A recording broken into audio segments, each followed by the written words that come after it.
Bien-aimé, la prière n'est pas le moyen le plus efficace pour combattre le péché. Quand nous lisons Jérémie 33, la Bible nous fait comprendre.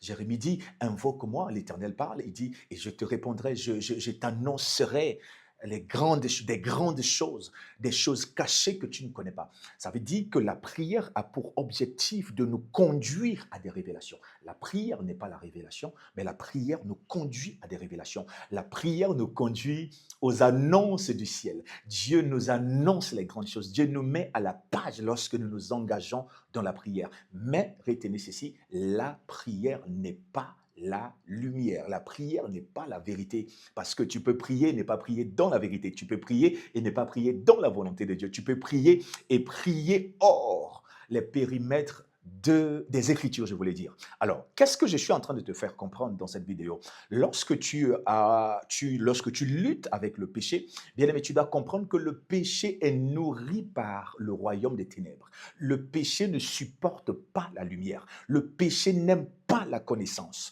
Le péché ne peut pas grandir là où il y a connaissance. C'est pourquoi la Bible va nous dire quelque chose de très fort que j'aimerais partager avec toi. La Bible nous dit, vous connaîtrez la vérité et la vérité vous affranchira. Pourquoi tu n'es pas encore affranchi? C'est parce que tu n'as pas encore connu la vérité. C'est parce que la vérité n'a pas encore atterri dans ton cœur par le moyen de la prière. Oui, parce que la prière est un moyen par lequel la vérité peut atterrir dans ton cœur. La prière est ce moyen que Dieu a disposé afin que tu puisses puiser dans sa lumière et vaincre le péché. Mais écoute, si tu pries beaucoup et tu ne considères pas les Écritures, tu auras un problème. Si tu pries beaucoup et tu ne recherches pas la lumière, tu auras un problème. Écoute, je suis venu dire à quelqu'un ce soir, il faut t'asseoir à un moment donné, te poser la question, quelle est cette chose qui est brisée en moi, qui me pousse, par exemple, à toujours rechercher l'affection des personnes, à être dépendant de l'affection de certaines personnes. Je suis venu dire à quelqu'un, il est temps pour toi de t'asseoir et de te poser la question, pourquoi je me sens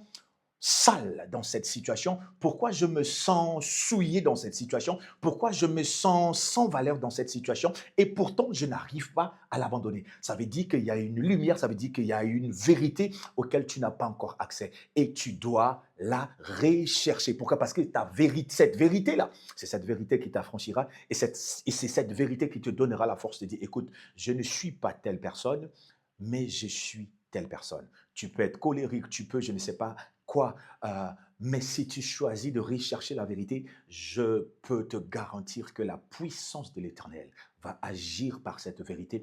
La lumière de l'Éternel va visiter ce ténèbre qui essaye de t'imposer la mort et Dieu va te délivrer de cette chaîne-là.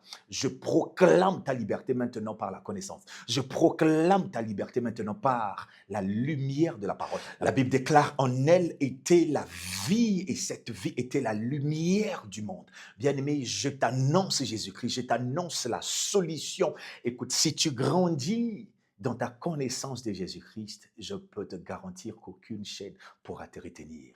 Proclame avec moi, je suis délivré.